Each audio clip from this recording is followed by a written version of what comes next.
네, 성경이 이야기하는 비밀 이야기를 함께 풀어보는 시간입니다. 황 목사의 비밀의 제입니다. 목사님 안녕하세요. 안녕하세요. 네, 목사님. 그 지난주에 이어서 저희 이번에 또 이제 그 하나님은 잔인하다. 예. 네, 이 부분에 대해서 이제 두 번째 에피소드로 이어가고 있는데요. 예. 네, 사실 방송 좀 너무 무겁지 않아요, 지금? 뭐 관심 있는 분, 저는 솔직히 제가 이제 이거 재밌겠다고 해가지고 예. 저도 또 고민한 부분들이 많이 있고 해가지고 이제 목사님한테 예. 추천드린 주제인데요. 예. 뭐 들으실 분들이 있으시면 좀 같이 좀 재밌게 들어주셨으면 좋겠고.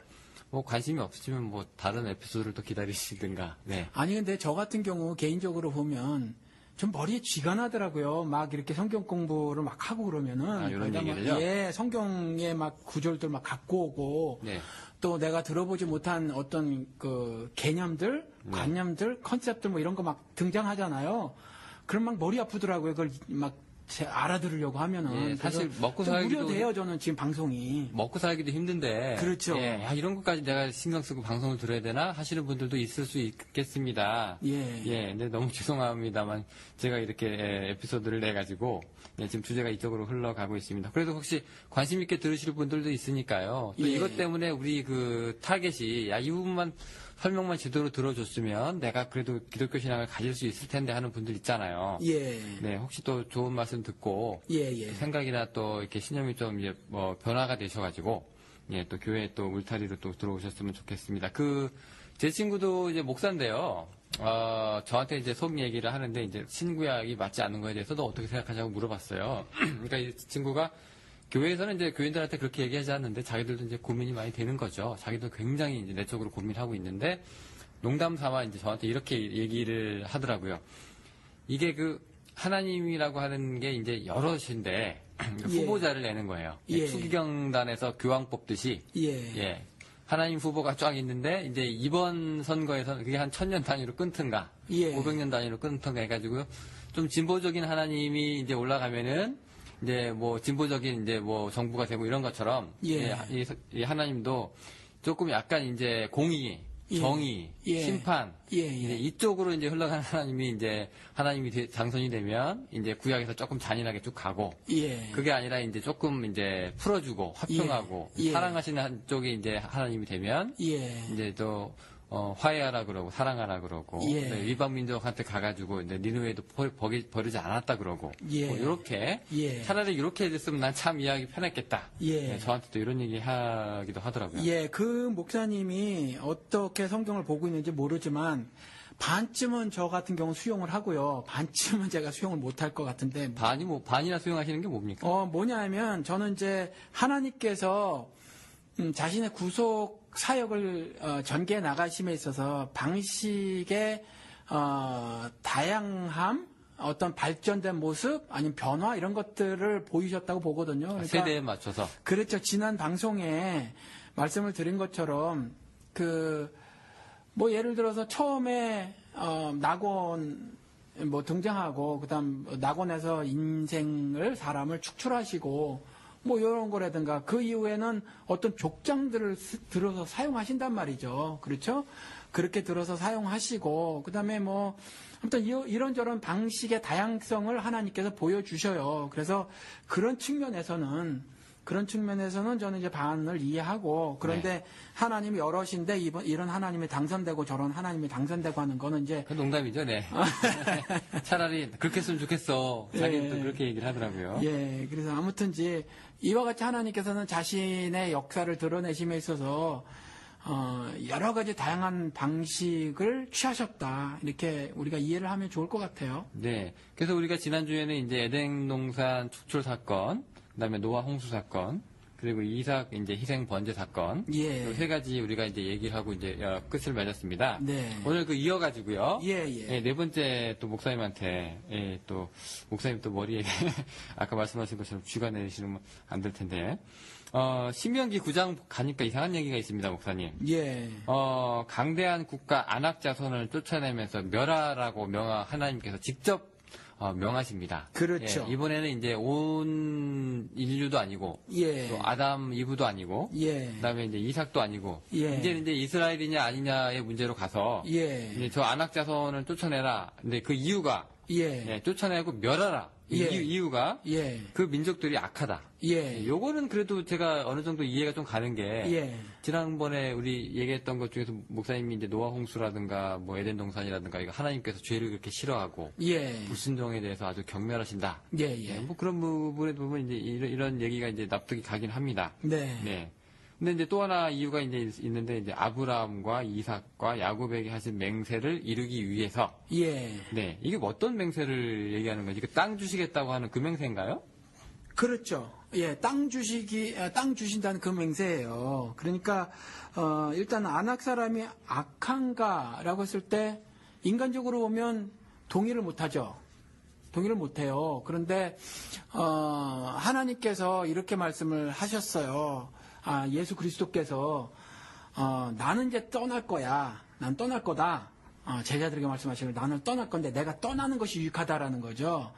그리고 이제 성령, 보혜사가 올 것이다라는 거죠. 근데 그 보혜사가 와서 하실 일이 있는데 그가 죄에 대해서, 의에 대해서, 심판에 대해서 책망하시리라 이렇게 말씀하시거든요.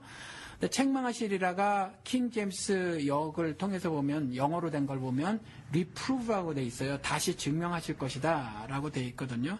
죄에 대해서 이것만 갖고도 말씀이 길어지니까 죄에 대해서만 말씀을 드릴게요.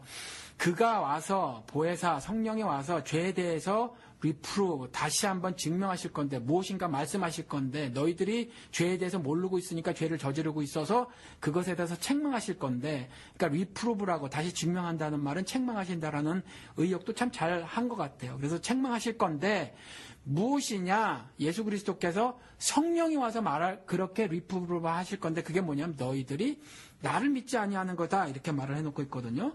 이것이 구약 시대에 동일한 것이 뭐냐면, 그러니까 이걸 도덕적인 문제로 접근하지 말자고요. 아낙 사람 즉 이방인이 상징하고 있는 건 하나님을 모르거나 대적하거나 믿지 않거나 하는 것들을 말하는 거거든요. 그 이방인을 상징하고 있는 것이 그래서 요한계시록에서도 그 성전의 마당을 밟을 사람들 42달 동안 그 이방인으로 말해놓고 있다라는 거죠. 그래서 우리가 그걸 그렇게 이해를 해야지. 아낙 족속이 뭔 죄를 그렇게 저질렀길래 니느웨 사람이 뭔 죄를 그렇게 저질렀길래 라고 인간적인 질문을 하면 인간적으로는 사실 올바른 이렇게 적절한 대답을 드릴 수가 없어요. 다만 이제 이 족속이 상징하고 있는 거 아낙 사람뿐만이 아니라 뭐 이것도 성경에 오류기는 한데 어떨 때 보면 가나안 7족속이라고 하겠는데 어느 기사 보면 사실은 6족속만 등장하고 뭐 이러거든요. 이 가나안 7족속 역시도 이제 동일한 의미거든요. 거기에 들어가서 뭐 다 죽이고 코로 기식하는 거기에 다 죽여라 하는 말이 조금 전에 말씀드린 것 지난주에 말씀드린 것처럼 궁극적 심판에 관한 말이기도 하고 이 아낙 사람이 악해서 그런가라고 했었을 때 이 악함은 도덕적으로 악하다라는 말이 아니라 하나님을 믿지 아니하는 것으로 악하다라는 말이어서 예, 그래서 이제 그걸 하셨다라는 거죠. 이 악하면은요. 예. 근데 지난 시간 에피소드 때 이제 목사님께서 말씀하시기를 그 하나님께서 용서하시기 위해서 이제 그 반성의 시간이 좀 필요하잖아요. 예. 그러니까 예를 들어서 뭐 아낙 자손이 악하다. 예. 그러면 뭐 이스라엘 중에서 누가 가가지고 예. 야 니네 하나님이 악하시대. 예. 니네 빨리 회개해. 예. 하나님이란 신이 있는데 니네 큰일 났어. 예. 뭐 이렇게 요나가 니네한테 가서 얘기하는 것처럼요. 예. 네, 그런 뭐 사전 이 반성의 시간이라든가 뭐 이런 회개 돌아오는 시간을 좀 주시든가. 예. 그게 아니라 일단 악하니까 예. 니네도 이제 죽었어. 예. 멸해버려가 되는 거잖아요. 예. 그 이거는 너무 예. 어떻게 보면 이 그 용서하고 참고 오래 기다리시는 그 부분이 조금 결여된 게 아닌가 신약에서 예. 말하는. 그래서 성경에 있는 인물이나 사건을 통해서 성경 전체의 주제를 다 확보할 수는 없어요. 그래서 사실 이 아낙 사람이 악해서인가에서의 그 내용을 사실 전후를 살펴보면 사실 이스라엘에 대한 경고기도 하거든요. 사실은 그래서 너희들이 그 땅을 차지함에 있어서는 너희의 의로움 때문이 아니다. 너희들도 동일하게 악하다라는 말씀을 하시거든요. 그리고 여기에서 그 말씀하신 것처럼 어떤 특정 민족 아낙을 말한다기보다는 조금 전에 말씀드린 것처럼 아낙 그밖에 다른 가나안 땅의 7족속 그밖에 또 전체적으로 이방인 이것들이 상징하고 있는 그 그것을 우리가 알아야 해요. 그래서 하나님을 반역하고 하나님을 따르지 않고 하나님을 믿지 않는 그 자들에게 임할 어떤 심판 이렇게 이해를 해야지. 왜 회개할 시간을 안 줘? 이런 건 그냥 인간적인 어떤 시간 순서를 우리가 그냥 생각을 하는 거예요. 그래서 그렇게 보지 말고 어떤 한 사건 한 인물을 통해서 구속사의 모든 걸 다 확보하고 담보하고 설명해 주지는 않는다라는 거죠. 그래서 이건 그냥 그렇게 이해를 하시면 좋겠어요. 하나님을 따르지 않는 자들, 예수 그리스도에 대한 믿음을 보이지 않는 자들, 그들에 대한 심판 이렇게 이해를 하셔야 한다라는 거죠. 그 심판과 이제 죄의 문제는 이제 그렇게 하고요. 예. 그 쫓아내면 멸할 이유가 하나 더 있는데, 예. 그게 아까 말씀하신 그 아브라함, 이삭, 야곱에게 하신 맹세, 그 땅이라고 하셨죠. 예. 그러니까 땅을 줘야 되는데 쟤들이 지금 차지하고 있는데, 그렇죠. 예, 근데 쟤들 쫓아내야 되는데 마침 쟤들이 악해. 예. 예, 그러니까 이제 멸해라, 예. 쫓아내라. 예. 그러면 이제 악도 멸하고, 예. 또 내가 너한테 약속한 그 땅도 줄 수 있고, 예. 이렇게 되는 거잖아요. 예. 그 땅이 뭐길래 예. 저렇게 악한 사람을 쫓아가지고 그 맹세까지 이루기 하기 위해서 이렇게 하시잖아요. 예. 이런 거 보고도 이제 하나님께서 잔인하시다, 예. 폭력적이시다, 예. 예. 이렇게 그렇죠. 또 얘기하는 경우 있어요. 예. 그런데 우리가 땅 그러면 일단 땅도 우리가 알아야 되는데 가나안 땅에 들이시잖아요. 근데 가나안 땅을 적각골이 흐르는 땅이라고 하는데 비옥한 땅으로 우리가 이해해서는 안 된다는 거죠. 부동산 주신다는 의미가 아니에요. 그래서 땅에서 말하고 있는, 성경에서 말하고 있는 그 땅의 의미를 우리가 알아야 한다는 거죠. 이 땅도 역시 동일하게 하나님께서 예수 그리스도가 직접 말씀하셨을 때 온유한자가 얻게 될 그 땅, 그걸 말하고 있는 거거든요. 그리고 요엘서에서 또 이사야서에서 말씀하고 있는 회복될 땅, 그걸 말하고 있는 거고, 새하늘 새 땅에서 그 땅을 말하고 있는 것이어서 그 어떤 부동산으로 너희들이 그 땅에 들어가라. 우리 이걸 언젠가 좀 자세히 공부를 했으면 좋겠는데 그런 의미가 아니에요. 절대로. 그래서 어떤 영적 그 축복의 땅, 그걸 우리 그렇게 이해를 해야 해요. 그래서 궁극적으로 우리가 얻게 될 시민권을 갖게 될 그리스도 나라를 말하고 있는 거고요. 그리고 그것은 구약 시대에는 이와 같이 조금 전에 말씀하신 것처럼 아브라함, 이삭, 야곱, 그리고 결국 야곱은 이스라엘이라는 이름을 얻게 되고 이들을 통해서 하나님께서 자신의 약속을 성취해 나가시거든요. 그래서 그 큰 틀에서의 우리가 해답을 좀 해석을 찾아야 하는데, 그래서 안악 자손이라고 하는 특정 민족을 죽이고 또 어느 특정 땅을 누구를 편애하셔서 부동산을 주시고 이런 차원의 이야기가 아니라, 이것도 지난 시간처럼 계속해서 그런 차원으로 이해를 해야 된다라는 거죠. 하나님께서 땅이라는 것을 주신다. 결국 자신의 백성들을 자신의 나라로 들이신다라는 그 신약에서 분명히 선언해 놓고 있는 그 의미로 이것을 읽고 이해를 해야 한다라는 말씀을 제가 할 것 같아요. 예, 목사님 하나 여쭤보고 싶은 게 하나 있는데, 예. 그 지난 에피소드 때 이렇게 노아 홍수 말씀하셨잖아요. 예, 예. 홍수 사건이 하나님께서 잔인하시냐 예, 이렇게 물어보니까 제가 목사님께서 말씀하시길 이제 그 홍수 사건 대해서 얘기하시면서 그 홍수에 대한 그 물, 예, 그 물의 의미, 예. 거기에 대한 영적인 의미, 예. 이렇게 얘기를 하시잖아요. 그렇죠. 또 이번에 또 그 아브라함, 이삭, 야곱에게 하신 맹세, 그 땅, 예. 그 땅의 의미, 예. 그 땅이 가지고 있는 어떤 상징적인 것들, 영적인 의미, 예, 해석들, 예. 이렇게 또 말씀을 하신단 말이에요. 네. 자, 그러면은 우리 평신도들이 목사님이 이제 어느 정도 이제 이미 성경을 보는 관이 이제 확립이 되신 분이고, 네. 그거를 목회를 하시고, 네. 그렇게 이제 성도들을 가르쳐 오셨는데, 네. 이제 평신도들은 이제 그런 게 잘 없잖아요. 예. 그러니까 보고 이제 가난을 안악자손 쫓아내면 그게 단데, 눈에 예. 보이는 그게 단데, 네. 그럼 목사님 같이 그런 것을 완전하게 다 파악하지 않으면, 네. 어떤 성경 구절 하나만 가지고도 해석을 해서는 안 되겠네요. 위험해서. 그렇죠. 그래서 사실은 예수 천국 불신 지옥 이거 갖고는 복음이 전해지지 않아요. 그러니까 그 자체로는 완벽한 복음이 되지 예, 그렇게 되지 전혀 않아요. 의미가 없습니까, 그럼? 사실은 그거 의미가 없어요. 근데 그 당시에 무식한 백성들이 예. 무식한 글도 모르고 예. 그냥 배우지도 못한 이 선자분도 못한 무식한 사람들이 예. 그 문장으로 그 문구로 그 예수 그리스도를 찾고 예수 그리스도를 위해서 죽기도 하고 막 그러잖아요. 그 정도로 힘은 있는 단어인데. 예, 힘이 있다고 해서 바른 거는 아니죠. 그래서 그 마태복음 7장에서도 주의 이름으로 선지자 노릇도 하고 말씀 전했다는 거거든요. 뭐 귀신도 내쫓고 권능도 행했고 뭐 그랬다고 해요. 그런데 내가 밝히 말하리니 내가 너를 모른다 할지라. 나중에 심판대 앞에서 내가 너를 모른다 한다는 건 궁극적 심판, 최종적 심판을 당한다는 거거든요. 그러니까 충분한 이해가 돼 있지 않으면 사실 올바른 복음을 전하는 것이 아니에요. 예를 들어서 예수천국 불신 지옥이라는 말을 100년 전에 들었다고 100년 전에 이제 들은 사람들이 있단 말이에요, 한국에서. 그랬을 때 그들이 상상하는 지옥은 뭐겠어요? 불교에서 말하는 지옥일 거고, 천국은 천당, 열반에 드는 것들을 상상했을 거란 말이죠. 그러니까 사실은 올바르지 않아요. 천국에서 말하는 천국이 무엇이냐? 내가 천국에 가는 거냐, 천국에 임하는 거냐, 이런 것에 대한 생각도 해봐야 할 것이고, 성경에서 말하는 천국의 의미가 과연 뭐냐?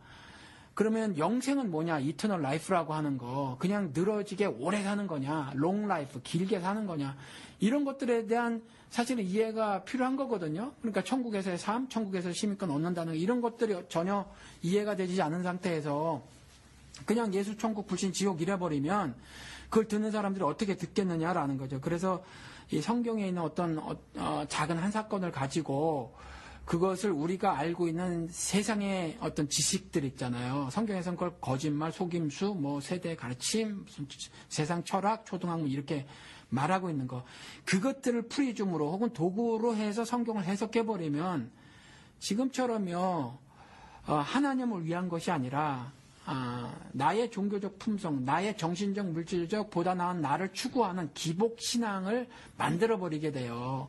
그래서 사실은 좀 위험하죠, 그렇게 하면. 평신도들이 성경을 읽다가, 예. 예를 들어서 이제 노아의 홍수 때, 이제 홍수란 이제 물이란 단어가 이제 생각이 나고, 예. 아니면 이제 안악자손 얘기할 때 이제 가나안 땅을 주시겠다는 그 맹세, 땅에 대한 얘기가 또 나오게 되면, 예. 그럼 일단 거기까지만 스톱을 하고 가서, 야, 이게 가만히 있어봐. 물이면 또 물의 의미가 있을 거고, 땅이면 또 땅에 대한 의미가 있을 거고, 이렇게 생각을 계속 발전시켜 놔야 되는 건가요? 아니면은. 그렇죠. 왜냐하면 우리 쉽게 생각을 해보시자고요. 예를 들어서 제가 전기공사를 하려고요. 앞으로 이제 그것으로 해서 뭐 직업을 삼으려고 해요. 그럼 열심히 일단은 전기에 대해서 공부를 하거든요. 그래서 라이센스를 따고, 그렇죠. 자격증을 따고. 그런데 우리 하나님의 말씀으로 살아야 하는 신자들은 성경에 대해서 그렇게 심각하게 생각하지 않아요. 이게 첫 번째 문제예요, 사실을. 그리고 두 번째, 전기에 대해서 잘 모르면 이것도 알고 저것도 알아야 전기 공사를 해요. 뭐 전기에 대해서 간단하게만 알아서는 제대로 된 공사를 못하죠, 사실은. 그런 거랑 동일해요. 이 성경이 말하고 있는 어떤 핵심 진리들에 대한 이해가 없으면요, 신자로서의 삶을 제대로 살 수가 없어요. 그걸 한국에 있는 그 유명하신 분이 계시더라고요. 뭐 에스라 서원인가? 뭐 정확하게는 제가 지금 이름이 모르겠는데 노우 목사님이라고 계세요. 그분이 뭐 CTS에서 강연도 하고 뭐 그러시는 것 같은데, 그분이 저희 교회 교인께서 한국에 방문하셨을 때 그분 거기에 하셨었대요. 근데 이제 그때 들었던 말이 뭐냐면 충격을 받았는데 성경을 통전적으로 읽어라. 그랬대요. 통전적으로. 네네네. 통전적인 이해를 해야 된다. 근데 이분이 왜 충격이었냐면 이전까지 들었던 것하고 정반대 말씀을 하셨다는 거죠. 이전까지 들었던 것은 전부 다 나를 위한 거였었거든요. 내 중심에. 근데 그것이 아니었다라는 거죠. 근데 저는 통전적이란 말 대신에 이런 말씀을 사용하고 싶어요. 성경 각권의 유기적 관계를 살펴서 전체가 말하고 있는 것이 무엇인가 그것을 깨달아라 라고 말씀을 드리고 싶은 거예요. 그래서 성경의 어느 한 특정 기사를 뚝 끄집어가지고 이렇게 쉽게 전체 주제를 벗어난 해석을 하는 건 굉장히 사실은 위험하다. 근데 목사님 그 예를 들어서요. 예. 이거 이제 우리 세대에 적용을 해보면은요. 예. 우리는 지금 2014년에 미국 혹은 한국에서 예. 이제 그나마 전쟁의 위협이 없는 곳에서 네. 안전한 이제 국방력이 지켜주고 있는 나라에서 그렇죠. 평화롭게 예. 성경을 보면서 땅은 이거야. 죽이라고 했지만 이거야. 라고 얘기를 하고 있는 상황인데요. 예. 실제로 신명기 9장에서 이 야훼께서 이제 이스라엘 사람들한테 자 지금부터 전쟁 시작할 건데 예. 쟤들 다 쫓아내서 죽여버려야 돼? 라고 하는 얘기를 듣고 있는 이 이스라엘 백성들이 예. 그 안에서 땅은 그 얘기가 아닐 거야. 땅은 영적인 의미일 거야. 이렇게 받아들였을까요, 과연? 그렇게 안 왜냐면 받아들였죠. 칼 들고 지금 죽여야 되잖아요. 예. 문자적으로. 예. 멸해야 되고 쫓아내. 안 하면 또 혼납니다. 예. 네, 그렇게 해야 되는데 예. 그 사람들한테는 그게 땅이 영적인 의미가 있는 거야가 아니라 일단 말씀하신 대로 무조건 쫓아내가지고 멸해야 되는 이제 예. 당면 과제잖아요. 예, 예. 자기가 죽을 수도 있고 자기가 남을 또 죽여야 되는 문제가 그렇죠. 되는데 이런 사람들한테도 영적인 해석, 그다음에 땅이 뭔지, 그다음에 노아 홍수로 인해서 뭐 둥둥 떨어져 내가 죽지만 내 죄 때문에 죽지만 이 물이라고 하는 것이 신약에서 무슨 의미가 있을 거야라고 하고 사람들이 죽었을까요? 이게 그 당시 이게 분명히 해당되는 뭐 그 사람들만의 그 당면 과제가 있었을 텐데 말이에요. 물을 통해서 죽임을 당했다면 이것이 뭐 궁극적인 심판이야 이걸 모른다고 하더라도 심판 당함을 아는 거죠. 하나님으로부터. 그러니까 예를 들어 소돔과 꼴깍꼴깍 하고 죽잖아요. 고모라처럼. 네네. 예, 그러니까 그건 자기가 느낄 수 있는 최대한의 징벌을 당하는 거예요. 목숨을 잃으니까. 그러니까 네. 그 정도의 이해만으로도 충분하다는 거고. 네. 예를 들어서 조금 전에 말씀하신 이 가나안 땅에 들어가서 뭐 이렇게 저렇게 해라라고 했었을 때 조금 전에 제가 아마 읽어드린 것 같은데 다시 한번 읽어드려 볼게요. 네가 가서 그들의 땅을 차지함은 내 의로움 때문도 아니며 다만 이 민족들의 사악함 때문에 너의 하나님께서 네 앞에서 그들을 몰아내심이니라고 말을 하고 있거든요. 그러니까 하나님의 자신의 의로움에 대해서 말을 하고 있는 거고요. 죄에 대해서 멸하고 있는 걸 말하는 거고 또한 너의 어떤 공로를 통해서 땅을 획득하는 것도 아님을 계속 말하고 있다라는 거죠. 그래서 신약에 정리된 개념까지는 이해를 하고 있지 못할 거예요. 분명하게. 그렇지만 하나님을 신앙해야 함은 알고 있단 말이죠.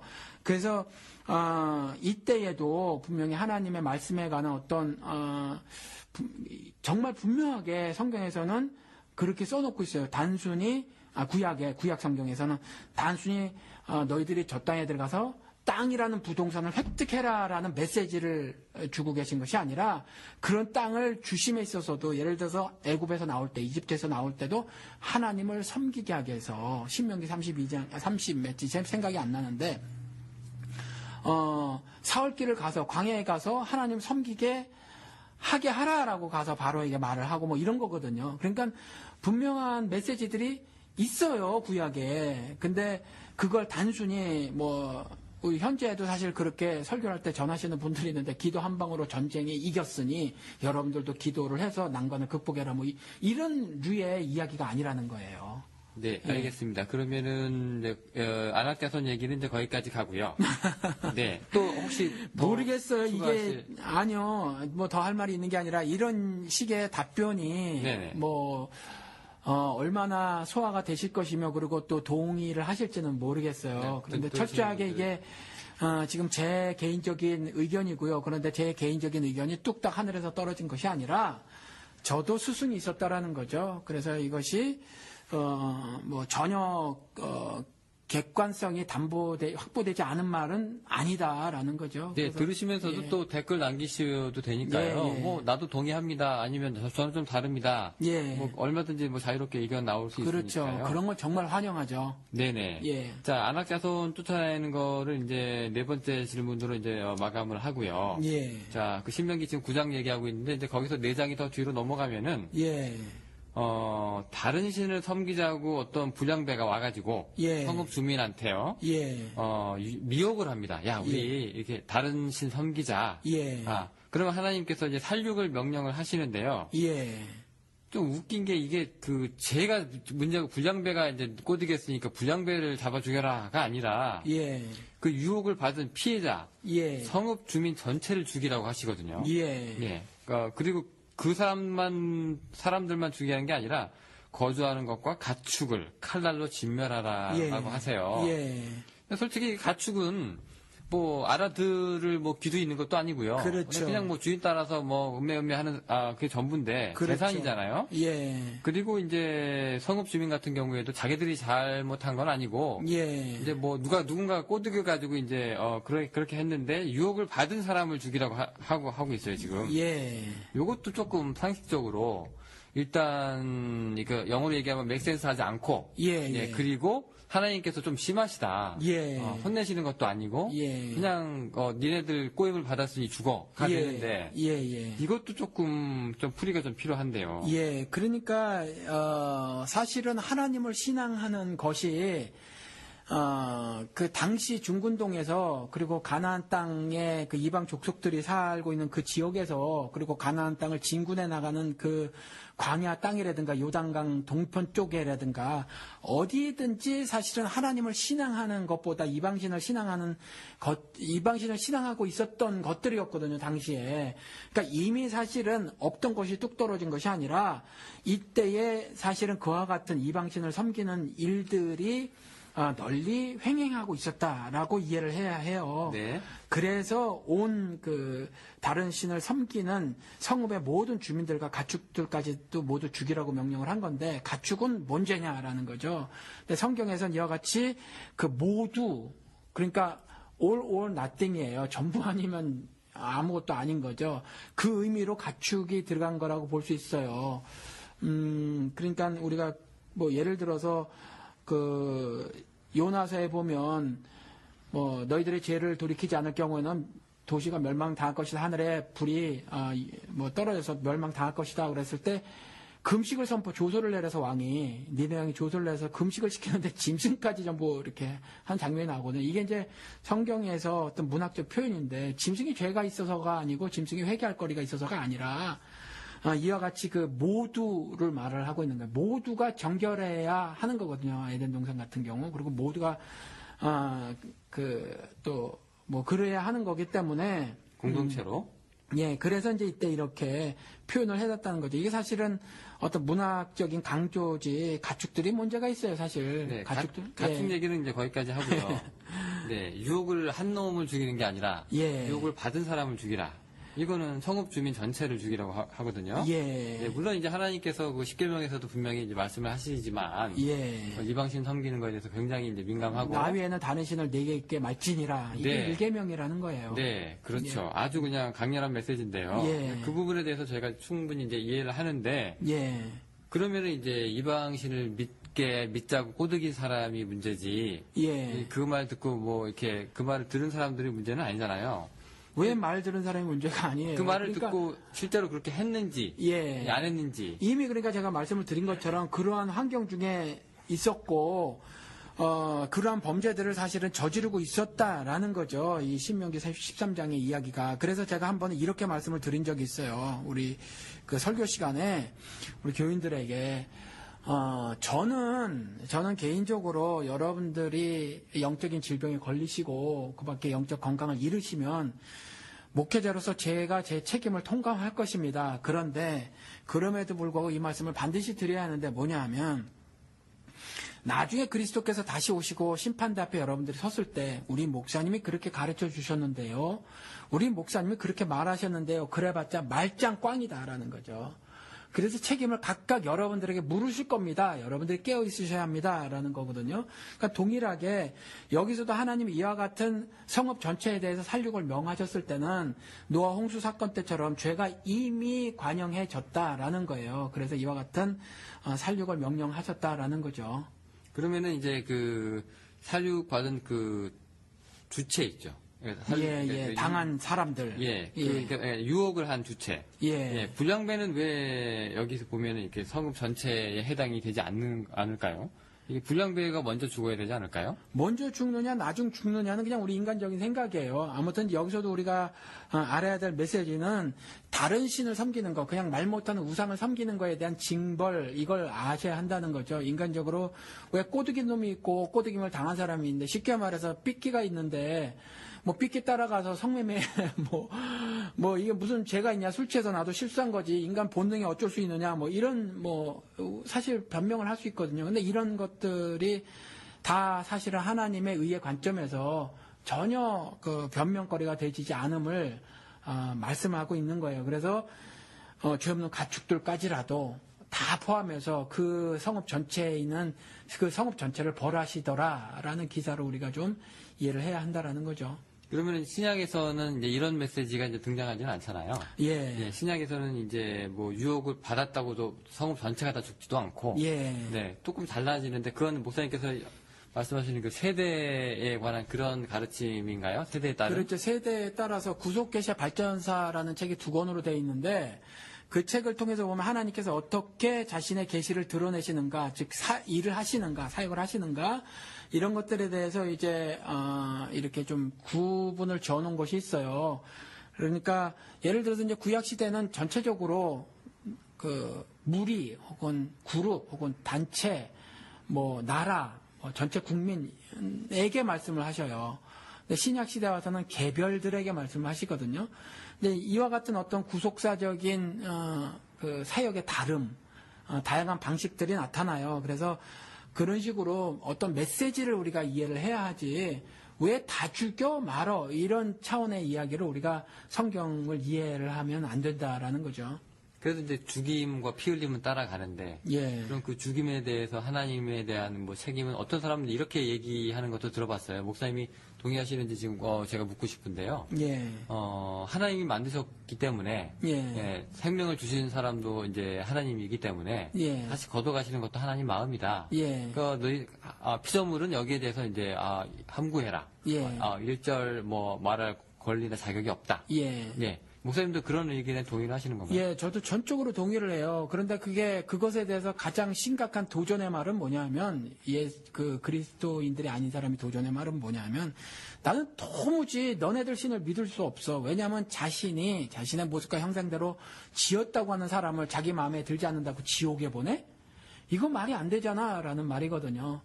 그런데 그거는 우리 기독교에서 성경에서 말하고 있는 신과 인간과의 관계에 대해서 충분한 이해가 없고 인간 중심의 사고라서 그래요. 그러니까 온 우주 만물을 신이 지으시고 그것에 그 온 우주 만물의 주인이 신이시고 그다음에 사람도 신이 지으시고 사람에 대한 소유권도 하나님이시라는 거죠. 그리고 그러기 때문에 절대적으로 중요한 건 우리가 사람을 에덴 동산에서 축출하셨잖아요. 천하보다 사람이 더 중요하다는 성경 구절은 없어요. 우리가 기독교에서 써도. 그런데 그와 같은 뉘앙스는 있죠. 뉘앙스는 있는데 하나님이 사람보다 더 중요하게 생각하시는 것은 뭐냐면 자신의 의예요. 그렇기 때문에 에덴 동산에서 사람을 내쫓으시는 거거든요. 그러니까 전적으로 우리 인간들이 가지고 있는 윤리와 도덕 관점에서 하나님을 이해하려고 하면 이해가 되지질 않아요. 그리고 수용이 되지질 않습니다. 그런데 뭐 이렇게 한번 얘기를 해보시자고요. 그 옛날에 최인호 씨의 무슨 소설에서 이런 구절이 있어요. 이런 장면이 제가 소설로 본 건 아니고 그것이 영화인가 TV 드라마가 된 건데 그걸 본 적이 있어요. 남자를 사랑합니다. 남자를 사랑하는데 남자를 얼마나 많이 사랑하냐면 남자가 뭐 제가 지금 정확하게 기억은 안 나는데 어떤 사건에 연루가 되고 뭐 여기저기 돌아다니고 피해다니고 이래요. 그런데 어느 그 군인 기지인가 뭐 그런 도시에 가서 거의 뭐 잡부를 만나요. 잡부를 만나게 되고 거기서 뭐 어떤 불륜을 저지르고 애를 낳습니다. 근데 이 일편단심 민들레 이 여성이 그 남자를 찾아다녀요. 찾아다니고 결국은 그 남자는 못 찾고 말이죠. 거기에서 술집 잡부가 안고 있는 그 남자의 아기를 만나게 돼요. 그런데 우리 보통 인간적으로 생각하면 그 아기가 이쁘겠어요? 안 이쁘잖아요. 그런데 그 남자의 사랑이 그 남자에 대한 사랑이 얼마나 지극하고 순전한지 그 남자의 모습이 담겨져 있는 아기를 보고 기뻐하고 말이죠. 사랑의 눈길로 쳐다보는 장면이 나온단 말이죠. 우리 보통 인간적인 윤리로 도덕으로 심사로 이해가 되지 않는 장면인데 조금 더 승화된 사랑이라고 저는 느껴졌거든요. 이것이 저만 느껴진 것이 아니라 그걸 그렇다고 생각을 하니까 작가가 썼을 것이고 그런 것에 대해서 공감대가 있으니까 소설이라는 것이 어차피 허구고 거짓이지만 우리들 마음을 살펴보는 일이 되지고 우리들의 삶의 속살들을 보여주는 거잖아요. 그런데 그 소설이 대박이 났었거든요, 사실. 그러니까 그런 사랑의 장면들에 대해서 순수함을 느끼고 공감을 했다라는 거죠. 이와 같이 정말 하나님을 알면, 하나님의 사랑과 은혜를 알면, 성경에서 보이는 이와 같이 정말 무시무시해 보이고 잔인해 보이는 하나님이 그것이 아니라 정말 하나님이 사랑이시다라는 것들이 고백이 되진다는 거죠. 하나님의 절대 주권적 사랑, 하나님의 모습과 형상을 지음받은 자로서 세상의 어떤 왜곡과 부조리 가운데서도 나를 의롭게 만드시고 정금으로 만드시려고 하는 그런 역사적 은혜들 이런 것들을 매일의 삶에서 경험하게 되고 하면서 기쁨이 넘쳐요. 그래서 세상에서는 실패했지만 그래서 언제 죽을지 모르는 로마 지하 감옥에서도 바울은 내가 기뻐하고 또한 기뻐하리라 라는 신앙적 감사와 찬송을 드렸던 거거든요. 그래서 이것이 이해가 되지면 사실은 이와 같은 잔인한 기사들이 잔인한 기사가 아니라는 것들 그런 것들이 이해가 되진다라는 거죠. 최근에 그 어떤 목사님이 예. 그 박정희 그 옹호 발언하시면서 어느 목사님이 그때 그러셨어요? 우리 그때 방송에서 했었는지가 좀 기억이 안 납니다. 그 추모 예배 때? 네, 그때 예. 그 하나님도 독재다. 그렇게 네, 말씀하시는 이런 발언을 하셨죠. 예, 뭐 기억을 별로 할 필요가 없는 이름이니까. 네, 이름이 근데 기억이 제가 안 이름은 나는 기억하고 거예요. 예. 독재라는 얘기만 지금 떠오르고 있는데 예. 그 사람이 아마 염두에 두고 있는 얘기가 예. 하나님이 독재라고 하는 게 지금 이런 얘기가 아닌가. 그러니까 예.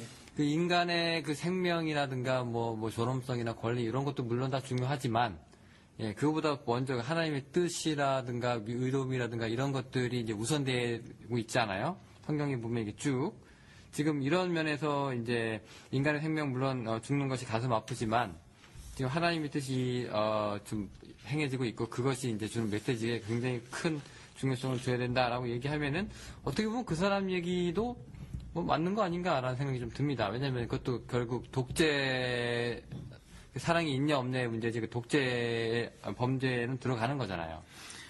그런데 그러니까 우리 일단 단어가 달라요. 독재와 하나님의 절대 주권적 은혜 혹은 절대 주권적 역사, 영어로도 그걸 sovereignty라고 하더라고요. 이 사람들도 따로 쓰는데 큰 차이가 있는 건 뭐냐면 독재는 자기를 위하는 거잖아요. 그리고 사람들을 해코지 한단 말이죠. 그런데 결국 그리고 정의가 없고 불의하고 부조리한 건데 하나님의 절대 주권적 은혜의 역사는 그렇지 않다라는 거죠. 결국 사랑이라는 거예요. 그 사랑을 드러내시는 거고 이 땅에서 아무리 왜곡된 그 형편에 처해져서 사는 가운데 있어서도 결국 인간이 사실은 먹고 사는 것만으로 사는 것은 아니거든요. 우리가 최종적 삶의 목표들을 정해놓는 것들이 있는데 이것이 인간들이 설정해놓은 목표보다 더 뛰어난 하나님의 그 의라는 신적 도덕성을 확보할 수 있는 그거거든요. 그래서 그것이 하나님의 은혜인데 그 하나님의 신적 도덕성을 입히려고 하는 거 그것을 주려고 하는 거 처음에 주셨던 하나님의 모습과 형상 결국 예수 그리스도와 연합됨 성령님의 내주하심으로 얻게 되는 그걸 구원이라고 하는데 그걸 독재에 비유하는 거는 예를 들어서 김일성과 박정희 같은 경우는 이제 독재자잖아요. 뭐 이런 이런 독재자들이 진행했던 역사 내용하고 하나님께서 하신 거하고는 질적으로 완전히 다르죠. 네, 다른 얘기다. 예. 네네. 그러면은 이제 우리가 이제 속도를 좀 내가지고요. 예. 이제 아마 6번하고 7번이랑 같이 묶는 게 좀 좋지 않을까. 왜냐하면 조금 비슷한 얘기도 좀 있고 해가지고요. 예. 6번에 보면 이제 하나님께서 신명기 이제 25장으로 우리 넘어왔습니다. 예. 그 아말렉이라는 족속에 대해서 이제 보복을 명하시는데요. 예. 이 아말렉이 옛날에 그 이스라엘이 이제 이집트에서 빠져나와가지고 행군을 기르게 할 때, 예. 그 정황을 보니까 앞에 이제 건장한 사람들이 먼저 앞에 쭉 이제 선두로 치고 나가고 예. 뒤에 이제 여자나 아이들 그다음에 노약자들이 이제 따라가는 형태로 이제 진군을 했던 것 같아요. 예. 고대사에 다 그랬다고 하는데 그런데 이 비겁하게 이 아멜렉 이 사람들이 이스라엘을 공격을 할 때 거꾸로 이렇게 돌아서 예. 약한 자들부터 이제 치고 그랬다고 하네요. 그래가지고 이제 그 이스라엘이 그걸 기억하고 있었는데 이제 신명기 25장에 하나님께서 이스라엘 행군 때 비열한 공격을 한 그 아말렉을 가만두지 말라. 예. 보복을 해라. 이렇게 얘기를 하고 있다고 합니다. 예. 요거는 글쎄요 어떻게 보면 이제 하나님께서 지금 이스라엘을 조금 짜고 도시는 것 같기도 한 문제도 좀 한 가지가 걸리고 있고요. 예. 또 하나는 그렇게 해도 용서해라. 라고 예. 하는 그 신약의 메시지 예. 있는데 조금 배치가 돼요. 예. 네, 요거 혹시 목사님 의견을 좀 들을 수 있을까요? 이것도 사실은 뭐 지난 시간에 이미 답을 한 거와 동일해요. 그러니까 이와 같은 여러 가지 이스라엘이 하나님의 말씀에 따라 신앙 여정 과정에서 벌어진 어떤 일이거든요. 그래서 동일한 성격의 사건들이 이거 말고도 굉장히 이후에도 많이 등장해요. 이때에도 상정이 아말렉에 대한 상정이 그러니까 비열한 공격을 했기에가 아니라 아말렉에는 이방인에 대한 심판이고요. 또 용서에 대해서 신약과 배치된다고 하는 것도 이미 말씀을 드렸던 것 같아요. 그러니까 용서는 회개하는 경우에 하나인 거고요. 또 뭐 말씀드린 것처럼 하나님이 세상을 사랑하시는 그런 근본적인 용서도 있으시죠. 그런데 이제 아무튼 이제 하나님을 반역하는 거, 하나님을 불신앙하는 여러 족속 중 아말렉에게 하신 동일한 말씀이라는 거죠. 그래서 이거나 뭐 조금 전에 우리가 뭐 두 개를 묶자고 하는 거, 뭐 우리도 지금 이걸 갖고 있으니까 영호 씨가 저를 주셨으니까 이스라엘이 뭐 불순종할 때 저주를 하셨다라는 부분, 이것도 같은 다 신명기 25장인데요. 예, 그러니까 이방인들에게 하신 거나 내 속에 있는 이방에 관한 부분들, 이방인의 모습들 같은 것도 동일하게 저주를 하시는 거죠. 벌을 하시는 거예요. 그래서 이스라엘이 불순종할 때 저주를 했고 결국 이스라엘은요 멸망당하고 아시지만 성경에서는 회복이 되지질 않아요. 마지막 그러니까 말세하고 다른 예수 그리스도가 다시 오실 그때에 다시 회복이 되기 전까지는 이스라엘은 멸망당하고 회복이 되지질 않는다라는 거죠. 그래서 이스라엘 안에서든지 아니면 이스라엘 밖에 이방인이든지 상관없이 동일한 메시지가 사실은 하늘로부터 하나님의 말씀이 전해지는 거예요. 근데 그 동일하다고는 이제 목사님께서 말씀을 하셨는데요. 예. 근데 제가 느끼기에는 이제 그 이스라엘에 대한 것하고 이방에 대한 것하고 예. 그 오래 참음의 그 길이라든가 정도가 예. 조금 차이가 있는 것 같습니다. 왜냐하면은 분명히 신약에서는 저기 복음서에 보면은 얼마나 용서하리까라고 물어보니까 뭐 문자적이긴 하지만 70번씩 7번이라도 해라. 무한정의 용서를 예, 말하는 거예요. 예, 그냥 490번이니까. 예, 그냥 그냥 끝도 없이 하라는 거잖아요. 예. 근데 여기에는 저 사람이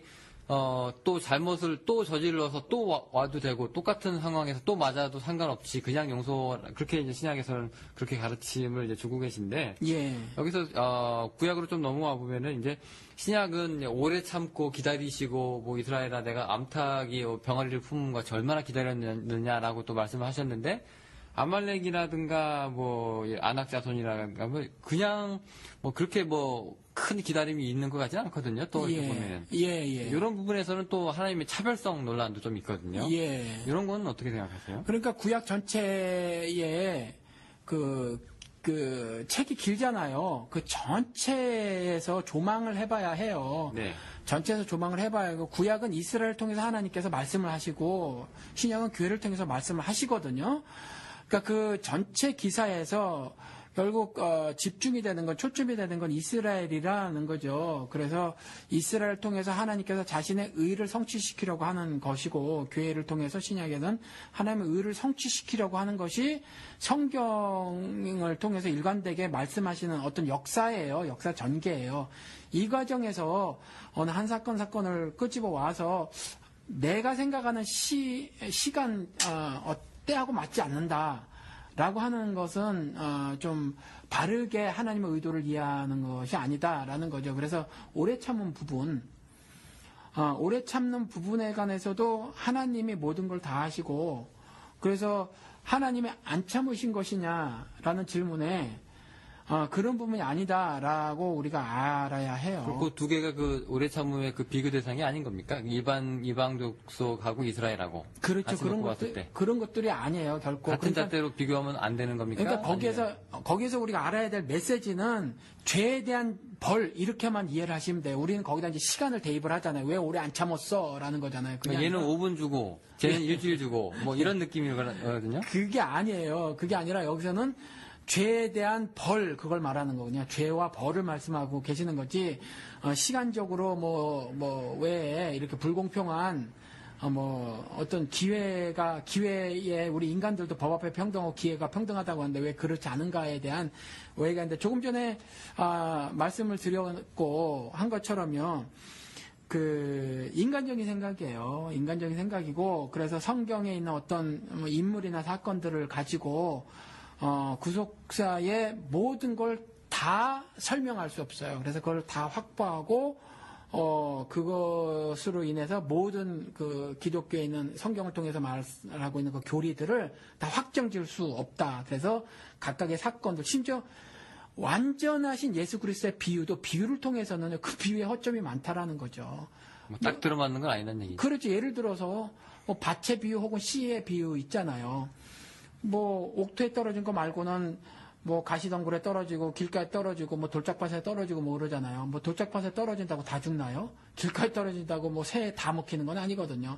그러니까 그런 것들을 통해서 그런 허점들을 막 꼬집어 들어야지 하는 거는 제대로 성경을 보려고 하는 것이 아니라 그 메시지를 통해서 뭐를 예를 들어서 그 씨 같은 경우는 이제 다른 데는 다 단수로 떨어지지만 옥토는 복수예요. 이게 벌어지는 것이. 그래서 하나님의 말씀 같은 경우에 그 열매가 이렇게 풍성하게 임하고 그다음에 우리가 이제 바친 거거든요. 신자가 그거에 대한 설명을 따로 해놓으시고 계시고 그래서 그런 것들에 대한 교리적 가르침을 우리가 이해를 하려고 들어야지. 가만 있어봐. 돌짝밭에는 다 못 사나? 이렇게 해서, 우리 지금 아시잖아요. 운전하고 가다 보면 아스팔트, 또 여기는 시멘트로 깔려져 있는데, 또 철근까지 깔아놓잖아요. 고속도로에. 근데 가끔 고통을 비집고 나온 생명체가 있단 말이에요. 다 죽진 않잖아요. 그런데 거기서는 이제 그렇게 말씀하고 있거든요. 그래서 그런 것들조차 그런 식으로 접근해 들어가면 하나님께서 자신이 말씀하시고자 하는 의도를 파악할 수 없으니까 왜 누구는 5분 주고 누구는 일주일 줘? 라는 의미로 깨닫지 마시고 죄와 벌, 이 기사를 통해서는 그거를 좀 이해를 하셔야 된다라는 말씀이죠. 이것도 또 세대의 문제에 걸릴 수 있는 문제 같기도 한데, 예를 들어서 이제 저 민족이 이제 악하고, 뭐, 이방신을 섬기고 해가지고 이제 가서 멸하라, 쳐들어가라, 뭐, 가축까지 제거하라 하는 뭐 그런 기사들이 이제 성경에 나오잖아요, 구약에. 그게 실제로 오늘날에도 이루어진다면 이제 아주 살벌한 사회가 될 것 같은데. 그러니까요. 그래서 사실은 실질적으로 뭐 굳이 성경을 안 갖다 쓰고도 말이죠. 그것이 결코 종교전쟁이 아니라 정치전쟁이었고 땅 따먹겼고 자기네의 권세 제국주의적 시각으로 제국주의적 욕심으로 이루어진 것이 그것 때문에 벌어진 것이 십자군 전쟁이에요. 그렇죠. 십자군 전쟁이 한두 번 벌어졌나요? 역사를 잘 모르지만 10차례가 넘어 11번인가 12번인가 그렇단 말이죠. 이런 거라든가 이스라엘을 쳐들어갔다든가 지금도 수도 없이 벌어지는 어떤 종교를 빙자한 어떤 전쟁을 벌이는 것 같은 경우 이런 것들은 사실 성경의 메시지를 성경을 통해서 하나님 말씀하시고자 하는 것들에 대한 심각한 훼손이고 왜곡이에요. 그러니까 그건 하늘의 메시지가 아니에요. 그래서 제가 이 말씀을 드리고 싶은데 성경은 하나님께서 말씀하시고자 하는 의도가 있다라는 거예요. 그래서 구약에서 보이고 있는 하나님의 어떤 잔인한 모습들 이 부분들은 죄에 대한 궁극적 어떤 퍼니시먼트 벌에 대한 죄에 대한 죄를 지은 사람에 대한 정령 죽으리라는 벌 있잖아요. 결국 낙원에 들어가지 못하는 그런 것에 대한 말씀이지 실제 이 땅에 살면서 실제로 가서 죽여버려라 하는 메시지는 결코 아니다. 그래서 그렇게 이해를 해야 하는데 작금의 이스라엘이라든가 미국은 그걸 그렇게 이해를 하고 있는지 모르겠어요. 네. 알겠습니다. 우리 이제 두 가지 질문 남겨놓고 있는데요. 뭐가 또 남았어요? 두 가지가 아직 남아 있습니다. 제가 9개나 드려가지고. 지금 이 두 가지 중에서 이제 신명기께 뒤에가 마지막이고 이제 욥이 이제 먼저가 나오는데. 우리 편의상 계속 신명기 얘기를 하고 있으니까 신명기 거를 먼저 하고 마지막에 욥으로 이제 마무리를 짓는 게 어떤가. 제가 지금 그렇게 건의를 한번 드리고 싶은데요. 네.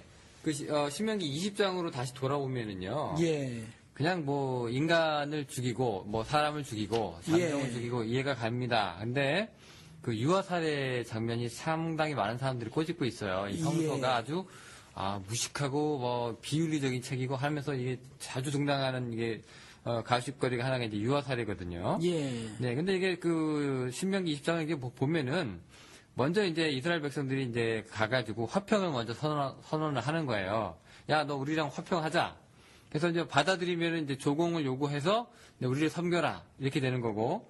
받아들이지 않으면은 이제 그 성을 쭉 에워싸가지고 전쟁이 시작되는 겁니다. 그런데 지금 이제 문제가요. 이게 그냥 우리랑 화평하자라고 얘기하면은 그냥 외교를 맺고 교류를 하고 무역을 하고 이런 차원이 아니라 오케이, 화평을 받아들이겠느냐? 그럼 조공 내놔. 속국이 돼. 이런 거거든요. 그리고 나서 이제 그것까지 좀 힘들다. 그러면 이제 전쟁이 시작되는 건데요.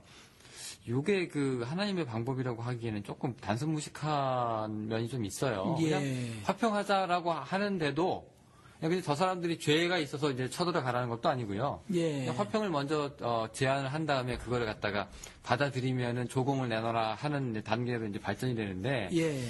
이런 거 자체가 죄랑 상관없이 그냥 화평하게 지낼 수 있는데 조공을 내놔서 속국으로 만들려고 하는 것 자체가 예. 뭐 일제시대 식민지 논리랑 같은 거 아니냐. 예. 하나님께서 왜 이런 걸 명하시냐. 예. 이런 게 얘기가 있거든요. 그렇죠. 아무래도 그렇게 이해를 하기가 쉬워요. 네. 그리고 이런 공격을 당하게 되면 우리 기독교인들이 사실 답변이 어찌 보면 어색해지죠? 네. 마땅치가 않을 수 있는데 사실 이 조공 부분도요. 우리가 흔히 생각하듯이 우리나라는 뭐 중국이나 뭐 이런 데 계속 조공을 들인 역사가 오래 있잖아요. 네, 그래서 있습니다. 그 차원으로 인식을 하지 말았으면 좋겠어요. 실제로 이제 이런 일들이 벌어지는 거였는데 사실은 이스라엘은 원래 그렇게 강한 그 족속이 아니었었어요. 그렇죠? 네. 뭐 아시다시피 무슨 이집트에서 그냥 노예살이나 했었던 사람들이었기 때문에 그 이동 과정에서 뭐 갑자기 뭐 무슨 군사력이 뛰어나게 되고 그런 건 아니거든요.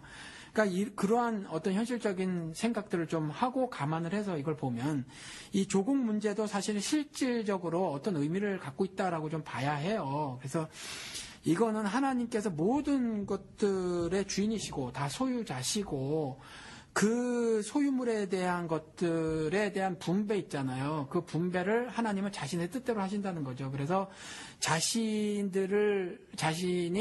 하나님께서 구원해 내실 어떤 그 사람들에 대해서 세상에 있는 내 거니까 그게 그들 것이 아니니까 거기에서 이런 방식으로 공급하신다라는 의미로 우리가 좀 이해를 해줘야 돼. 이것을 뭐 강탈의 의미로 이해를 하지 마셔야 돼. 이게 그래서 그냥 만약에 우리 인간적인 도덕으로 치면 이게 좀 수용하기가 어려워요. 어려운데 이것이 결코 그 실체 역사 사건에서 실체인지 뭐 아니면 그냥 담아놓은 이야기인지 모르겠는데 여기서도 우리가 알아야 할 것이 하나님의 절대 주권적 은혜에 따른 하나님의 백성들의 삶의 모든 것들 그러니까 먹고 사는 그 모든 것까지 하나님께서 그러한 환경 중에서도 공급하심을 우리가 그 메시지로 알아야 해요. 그래서 이방 민족을 쳐들어가서 조공이나 뺏어먹고 하는 것들을 말하려고 하는 것이 아니었다. 그 내용이라는 그리고 거죠. 지금 분배 말씀하셨는데요. 예. 만약에 이제 그 민족이 이스라엘보다 약했으면 예. 이스라엘이 자기 것을 내줬을까요? 조공을 줬을까요? 역사는 우리가 아시지만 개연성 그러니까 어떤 그러니까 그런 사건을 뒤집자는 얘기가 아니라 예. 분배의 논리로 치면 예. 이스라엘이 부자면 줘야 되고 예. 이스라엘이 가난하면 그냥 좀 받아들일 수 있다. 뭐 이런 분배의 논리잖아요 지금. 예. 그러면은 이스라엘이 예를 들어서 자기보다 강한 성하고 화평을 맺어서 했을 때 예. 이제 우리가 부족하니까 내가 좀 다오. 라고 예. 하면 이제 분배의 문제가 이제 가능한데 예. 이제 에워싸서 죽임을 당할 정도면은 뭐 그렇게 예. 여기도 뭐 이스라엘이랑 삐까삐까한 그런 이제 수준의 이제 족속이라고 치고요. 예. 그러면은 이제 그 와중에서 이제 분배 문제가 있으면 이스라엘이 오히려 더 강했었다. 그래서 이스라엘한테 지는 나라 족속이었다. 예. 그랬으면 오히려 이스라엘이 더 분배를 해줬어야 되는 거 아닌가? 예. 그러니까 이제 하나님이 온 세상을 지으시고 하나님 눈에 보기에 좋았더라 이랬거든요. 이 보기에 좋았더라는 건 왜냐하면 하나님이 자신의 의의 질서대로 세상을 지으시고 의의 질서대로 운행을 하셔요. 운행을 하시니까 그래서 보기 좋은 건데 그러니까 지구상에 살고 있는 모든 생명체들은 굶는 일이 없이 창조됐었어요. 그런데 인간들이 법제도 장치를 만드는 거죠. 엉겅퀴 나는 데서 힘 가진 놈이 더 많이 갖는 거죠. 그게 사무엘상에 나와요. 그러니까 아무튼 이와 같은 일들이 물론 법이 정해지기 전엔 양심에 따라 사는데 양심에 따라 살 때도 여전히 그 사망이 임했거든요. 왜냐하면 죄 때문에 그런 거예요. 그러니까 이 질서를 파괴하면 안 되는 거거든요. 근데 원래대로는 그렇게 안 지어졌다는 거죠. 그래서 만약에 그 하나님 백성이 아닌 이스라엘이 아닌 다른 족속들까지도 사실 일반적으로 하나님이 다 먹이시도록 지으셨다는 거죠. 그리고 빛도 있고 비도 내리고 다 해요. 그리고 그 가운데 하나님께서 만물을 통해서 자신의 신성과 능력을 드러내고 계셨다라고 말을 하거든요. 그러니까 그와 같은 일들이 그 다른 민족에게도 드러나지는 거죠. 그런데 하나하나 갖고 와서 우리가 어떤 개연성을 가지고 만약에 이스라엘이 저쪽보다 약국이었으면 뭐 그렇게 했겠느냐 안 했겠느냐 몰라요. 모르지만 하나님의 뜻은 그들도 역시 먹고 살아야 하는 것이 하나님의 뜻이다라는 거죠. 네, 좀 뭐 설명이 되는지 모르겠어요. 이 얘기를 들으면 이제 무신론자들의 얘기가 이제 막 떠오르는데요. 예를 들면 예를 들어서 이제 목사님 얘기가 그렇다는 게 아니라 이제 이 구절을 통해서 보면은 예. 이제 강자가 약자 뜯어먹고 사는 것이 이제 하나님 자연의 법칙이라고 얘기를 할 때 무신론자들이 항상 하는 얘기가 저 사자가 양을 잡아먹는 걸 봐라. 사자가 뭐 톰슨가재를 잡아먹는 걸 봐라. 저렇게 서로가 약한 놈이 강한 놈한테 먹히고 저렇게 잔인하게 그냥 맞지도 안 하고 그냥 뜯어 먹히는 이런 거를 이렇게 만들어 놓으신 저 하나님이 절대 선할 리가 없다.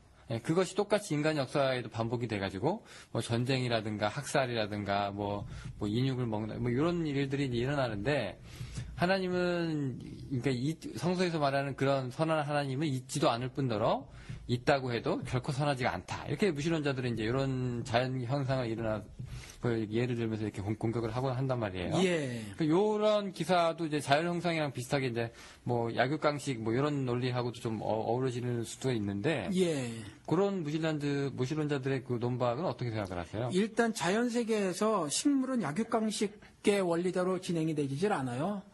식물은요? 식물은 뭐 강한 식물이 약한 식물을 안 먹는다는 얘기죠? 그렇죠. 그렇지 않아요. 그러니까 뭐 그렇다고 말할 수는 없고 큰 나무 밑에 작은 풀들도 살거든요. 그러니까 그렇지는 않고 또 그늘 졌으면 그늘 속에서 살 수 있는 적절한 그 어떤 식물들을 살고 있기 때문에 단순히 동물만 그런데 동물은 먹이가 초식과 육식이 있단 말이죠. 그래서 그것들에 대한 적정한 수를 유지하시기 위해서 먹이 사슬이라는 어떤 질서를 부어 주신 거예요. 그래서 그렇죠.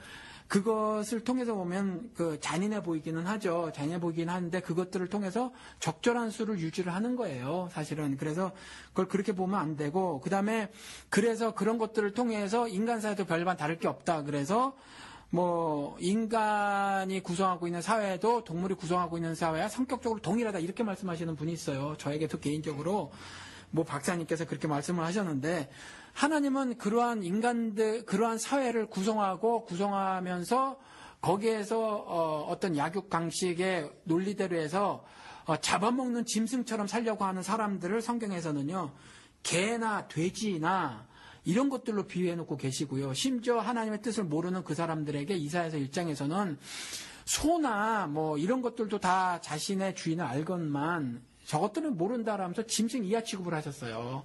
그러니까 사실은 그러한 것들은 죄진 인간들이 말하고 행동하고 구성하고 구축해놓은 사회지 실제로 하나님이 말씀하시는 것은 결코 아니다라는 거죠. 네, 여기 지금 이제 저희가 이제 신명기 20장 보고 있는데요. 이게 예. 이제 가장 이제 메인 이슈가 뭐냐면 이제 유아 사례거든요. 예. 네, 여기 이제 조금 더 이제 성경을 읽다 보면 이제 13절하고 16절이 조금 다른데 예. 13절은 남자만 죽입니다. 예. 칼날로 성읍의 남자들을 죽이되 예. 여자랑 유아들은 탈취물로 삼으라. 그냥 이제 예. 탈취물이지 이제 죽이지는 않아요. 예. 예. 그런데 이제 16절은 아이까지 죽이는 경우가 명시되어 있는데 예. 내게서 멀리 떠난 성읍들의 경우에는 호흡이 있는 자들을 하나도 살리지 말 것. 예. 네, 이렇게 좀 나누죠. 이게 예. 일단 남자들 죽이는 것도 지금 이제 전쟁이니까 뭐 이런 일이 있다고 쳐도 예. 호흡이 있는 어떤 경우에는 남자들만 죽이고요. 또 어떤 경우에는 이제 호흡이 있는 것들은 싹 멸하는 이제 명령을 내리시기도 한단 말이죠. 예. 요거 어떻게 다르게 봐야 됩니까, 우리가? 뭐 그것도 제가 뭐 하나하나 다 이렇게 어떻게 세밀하게 설명드릴 수는 없을 것 같아요. 그런데, 뭐 그런 거랑 똑같죠. 예수 그리스도 이 땅에 오셨을 때 왕이라고 하는 자가 예수가 아기로 태어났음에도 불구하고 위협을 느꼈단 말이죠. 그래서 예수 비슷한 시기에 태어난 그것도 크게 느려잡아가지고 2살 이하 를 전부 잡아 죽이는 장면이 나와요. 이것도 사실 문학적 표현, 물론 대학살이 벌어졌겠지만. 헤롯 기사에 말씀하시는 그렇죠. 거죠? 네네. 그런 것처럼 어떤 문학적인 표현이에요. 그때 뭐 아기들을 다 잡아 죽인다라고 하는 것들도 저는 그렇게 이제 보고 있고, 또 남자를 죽인다고 하는 건 20세 이상이 상징하고 있는 것들이 있었거든요. 그때 뭐 개수한 것, 그러니까 사람으로 친 것이 20세 이상이어서, 그러니까 그때 사람을 죽인 거예요. 그리고 대적할 수 있는 그 후손들을 만들어낼 수 있는 사람을 특정해서 20세 이상으로 말했던 것 같고, 그리고 또 그들의 씨라고 말할 수 있는 그 어린 아이들까지 다 죽이는 장면인데, 이거 뭐 계속해서 동일한 말씀인데, 이것들을 통해서 살인 장면보다 좀 그런 식으로 좀 이해를 했으면 좋겠어요. 하나님이 이 기사를 통해서 어떤 말씀을 하시려고 하는가, 도대체 이와 같은 끔찍한 기사를 왜 넣어 놓으셨는가를 우리가 좀 잘 이해를 했으면 좋겠어요. 네, 알겠습니다. 예. 네, 그리고 이제 우리가 마지막까지 왔습니다. 드디어 이제 욥의 믿음을 시험하는 장면이 나오는데요. 질문은 여러 개 했는데 답변이 비슷한 게 많았어요. 네, 왜냐하면 이게 전체적으로 잔인성에 대한 걸 이제 훑고 있기 때문에 예, 통일성. 예, 예. 이제 그 부분에 대해서 이제 한 가지 대답으로 이제 다 깰 수 있는 뭐 그런 가능성이 있을 수 있겠죠. 근데 그 욥의 믿음 시험하기 위해서 자식들을 죽이시잖아요. 예, 예. 네, 그랬는데 이제 비꼬는 사람들은 이제 자식을 무슨 액세서리처럼 이용을 했다. 예. 하나님의 뜻을 예, 그냥 예. 죄가 있었다는 이유도 없었고요. 그렇죠. 뭐 아버지를 거슬렀다는 이유도 없었고요. 그렇죠. 그냥 사탄하고 거래 비슷한 걸 해가지고 그렇죠. 예, 시험하게 내버려 둬가지고 예. 내가 쟤를 얼마나 사랑하는, 제가 나를 얼마나 사랑하는지를 한번 보기 위해서 예. 마치 그 아브라함이 그 이삭 바치라고 하는 그런 장면이죠. 예, 예. 네, 그렇게 해서 이제 무슨 사람 생명을 갖다가 이제 액세서리처럼 이용을 하고 있냐, 예. 뭐 이런 지적이 있습니다. 이거 잔인하다. 예. 네, 이런 이제 얘기하고 있거든요. 예. 제가 아는 분도 저한테 그렇게 말씀하신 적이 있어요. 나는 나중에 하나님 자식을 또 준다고 해도 먼저 그 있던 자식이 죽는다면 난 찬성할 수 없다. 그게 무슨 말인가요? 그러니까 지금 욥이 나중에 이제 욥기 마지막에 보면 이제 회복이 되잖아요. 자식들. 근데 대체가 그죠? 안 되는 거다. 이거는. 예.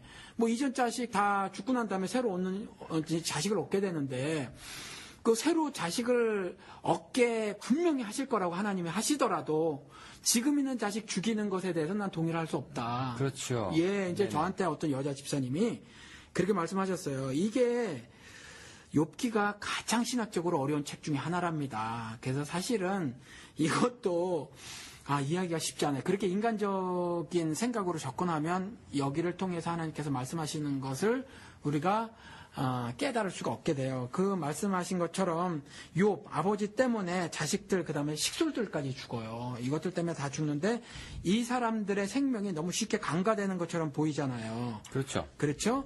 근데 이것도 역시 우리가 제일 처음에 이제 보면 뭐 사탄이 유혹을 한단 말이죠. 그런데 이게 거기에서는 욥에게는 연단이 되져요. 그래서 정금같이 나오리라. 정금은 말씀드린 것처럼 반드시 정금이어야 해요, 사람은. 조금이라도 불순물이 있으면 안 되는 거거든요. 소금 비유를 통해서도 불순물이 섞여져 있으면 땅에 버려져 사람에게 밟힐 뿐이라 라는 말이 그런 말이기도 하거든요. 그러니까, 그런 일들을, 하시기 위해서 정금으로, 욥의 고백이 그래요. 자신을 정금으로 만드시기 위해서 그랬다라는 고백을 하고 있거든요. 그러니까, 그러한 일들이에요. 욥이라는 사람을 통해서 우리 인생들이 실제로 겪게 되는 일들, 그 일들에 대한 성격 규명을 사실 해놓고 계신 거고, 우리가 잃게 되는 것들에 대해서 가장 그 소중하다고 하는 것들을 상정시켜 놓은 거지, 실제로 자식을 다 죽이신 다음에 새로 자식을 만들어 주신다라는 의미는 그 욥기에서 말하고 있는 메시지가 아니다. 그래서 이 욥기가 사실은 그래서 어렵다는 거예요. 이 신학이. 즉 세상이라고 하는 거 말씀드린 것처럼 죄를 지은 인간이 고안하는 세계잖아요. 그래서 이 죄를 지은 인간이 고안하는 이 세계에 대해서 뭐 예를 들어서 조지오웰 같은 경우는 그 1984를 통해서 그 디스토피아, 유토피아가 아닌 디스토피아 소설을 썼잖아요. 제가 요즘에 개의 심장이라는 소설을 읽고 있는데 이것도 역시 디스토피아에 관한 소설이거든요. 이 디스토피아가 세상이라는, 그들이 바라본 세상이 디스토피아라는 거거든요. 신앙 없이 보아도 세상은 그렇다라는 거예요. 근데 성경에는 이미 사람들이 고안해낸 이 세상을 디스토피아라고 말해놓고 있다는 거죠. 이 디스토피아가 뭐냐 하면 결국 우리들이 살아가는 삶이라는 거예요. 인생들의 휴먼 어페어스, 인간들의 역사라는 거거든요.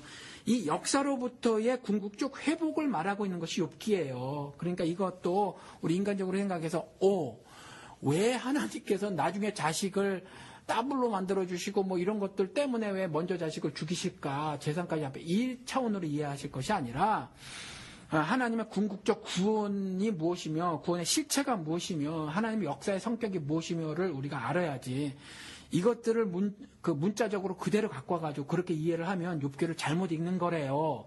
신학자들 말이. 근데 저는 그것들에 대해서 전적으로 동의를 하고요. 그래서 우리가 성경을 통해서 우리가 정말 알아야 하는 것이, 제가 이게 마지막이니까 제가 이 말씀을 좀 드리고 싶어요. 성경은 다시 몇 번 강조해서 말씀을 드렸는데 하나님이 저자시고 쓰시려고 하는 의도가 있다라는 거죠. 그리고 성경은 진리라고 하는 것이 예수 그리스도가 내가 진리라고 그랬거든요. 근데 I am the truth라고 해서 그 진리라고 했단 말이죠. 다니엘서의 하늘 구름을 타고 오실 그 분을 말했거든요. 그러니까 성경은 예수에 대해서 쓰여져 있고, 요한복음에 성경은 나를 증거하는 책이로라고 말씀하셨으니까 예수에 대해서 쓰여져 있고, 예수를 증거함에 있어서 진리라는 거예요. 1 더하기 1은 2다. 이런 식의 진리를 말하고 있는 것이 아니고, 그래서 성경을 사실관계로 이해를 하려고 하면 안 돼요. 사실관계를 통해서 보면 오류투성이에요. 그리고 과학적 측면으로 보아서도 안 되고, 성경이 진리라고 말하는 것은 역사적 사실관계라든가 이런 차원에서 진리라는 말도 아니고 과학적인 측면에서 진리라는 말도 아니에요. 그래서 첫사람 아담에게 부모가 있으니 부모를 떠나서 아내와 연합하다, 말이 안 되잖아요. 아담의 자식 가인이 동생 죽이고 나서 겁나가지고 내가 땅에 유리하는 자가 될 텐데 사람들이 나를 만나면 죽일 것 같으니까 걱정돼요, 하는 이런 거라든가, 마태복음 보면요, 14대씩 세 번에 걸쳐서 나오잖아요. 그러면 족보요. 예, 그러면 14대씩 3하면 3, 42, 42대인데 하나하나 세보면 41대예요. 그러니까 이런 오류들 발견되고, 또 과학적 측면에서 레이기 보면 토끼가 되새김질한다고 그렇게 되어 있는데 되새김질 안 해요. 우리 알잖아요. 요나 같은 경우 물고기 뱃속에 3일 동안 있을 수 있나요? 없어요. 방주 300규빗 길이가 그럼 150m예요, 대충. 너비가 50규빗, 그럼 25m. 그리고 높이가 30규빗, 그럼 15m. 여기에 짐승 다 못 담아요. 어느 창조과학자가 다 짐승 실제 사이즈에 넣고 담아놓고 그랬다는데 말이 안 된단 말이죠. 그러니까 이런 것들 과학적 측면에서 말이 안 돼요. 그리고 이 안에 모든 짐승이 들어갈 수 없는데, 더더군다나 그것이 성경 내증 안에서의 증거가 뭐냐면 창세기 6장에 가보면 욥에게 이런 말씀하시거든요. 너는 먹는 모든 양식을 니게로 가져다가 니게로 모아라. 그것이 너와 그것들에게, 그 짐승들에게 양식이 되리라 그랬거든요. 그럼 초식동물은 좋아요. 노아가 힘이 세가지고 자식들과 자부들과 해가지고 초식동물 다 먹을 걸 구했다고 쳐요. 그럼 육식동물 먹을 거는요? 그 말이 안 되잖아요. 그러니까 분명히 먹을 것이 육신적으로 필요해서 먹을 걸 준비하라고 했는데 그럼 육식동물 먹을 거는요? 그러니까 이와 같은 것들이 말이 안 되는 거니까 사실은 성경을 보는 시각이 이와 같이 사실적 측면에서 접근해 볼 것도 아니고 과학적 측면에서 접근해 볼 것도 아니고, 성경을 통해서 하나님 말씀하시고자 하는 그 무엇이 있는데 그것을 발견하도록 해야 한다라는 말씀이죠. 그래서 이와 같은 의미를 우리가 잘 깨달아야 해서 사실은 구약의 하나님이 잔인하다 이렇게 보이는 그런 것들을 통해서 사실은 죄와 또 그것에 대한 궁극적인 심판, 벌을 말하고 있거나 혹은 이스라엘에 대한 징계 이런 거를 말하고 있음을 우리가 깨달아야지, 그것을 실제로 왜 이렇게 잔인해? 이와 같이 하다못해 조금 전에 말씀하신 유아 사례 같은 거, 이런 것들을 통해서 정말 그렇게 이해를 하면 안 된다라는 말씀을 드립니다. 기독교가 요즘 제가 알고 있고 또 제가 경험한 기독교는요, 이 교회 내에서 얘기겠지만은 질문을 허락하지 않죠. 그러니까 노아 방주 같은 경우에 지금 목사님께서 이제 150m, 300m 얘기하셔가지고 이제 말씀을 하시지만, 사실 그거 조금 아닐 수도 있다라는 입장이라서 우리가 충분히 상식선에서 이제 얘기가 오고 갈 수가 있는 건데. 예. 절대 여기에 대해서 용납을 안 하시는 분들이, 양보를 안 하시는 분들이 있거든요. 그러니까 한국 기독교가 유독 심하죠. 예, 하나님이 그렇게 했다면 하는 거야. 예. 그러면은 육식동물은 뭘 먹고 살았어요? 하나님이 하시면 하신 거야. 더 이상 묻지 마. 예. 묻지마 기독교가 되어버리니까 예. 여기에 대해서 조금 허심탄회하게 얘기도 하고 싶고 설명도 좀 듣고 싶긴 한데 예. 그런 부분들이 참 용이하지 않아서 상당히 고생들을 하시는 분들이 있을 것 같습니다. 예. 아무래도 많이 예. 그러신 것 같아요. 기회 기도가 이제 그런 부분들 중에 하나가 그런 건데요. 예. 묻지 못한 그랬었죠. 부분들을 한번 속 시원하게 한번 물어보자. 예. 이제 그 주제 중에 하나가 오늘 이제 하나님의 2주 연속 이제 잔인성 문제가 예. 있었고요. 예. 오늘 9가지 그랬죠. 문제에 대해서 목사님께서 아주 속 시원하게 대답을 잘 해주셨습니다. 목사님 속 시원하셨나요? 저하고는 조금 어긋난 부분들이 있고 특히 영적인 해석, 예. 이제 영적인 단어들 얘기 나올 예. 때. 근데 저거는 내가 듣기에는 좀 뭐하다, 일반 평시도 듣기에는 좀 힘들다 하는 그런 부분도 물론 있겠죠. 예. 그런 부분들은 댓글로 달아주시면 됩니다. 예, 그러시죠. 네, 전혀 어려운 부분은 아니니까요. 예, 그리고 또 그러한 것들을 통해서 제가 그 하늘의 비밀을 더 깨달을 수 있으니까 우리 서로 돕고 사시자고요. 네. 그래서 저희 처음에 우리 인사말을 바꿨을 때 예. 함께 풀어보는이라고 하지 않았습니까? 예. 우리 의사소통 일방통행이 아니고요. 예. 쌍방통행 되는 방송이 되고 싶습니다. 예. 네, 오늘 저희 에피소드는 여기까지고요. 예. 저희는 다음 시간에 또 다른 에피소드로 청취자 여러분들 만나뵙도록 하겠습니다. 예. 네, 청취자 여러분들 늦었지만 새해 복 많이 받으시고요. 예, 감사합니다. 안녕히 계십시오. 감사합니다.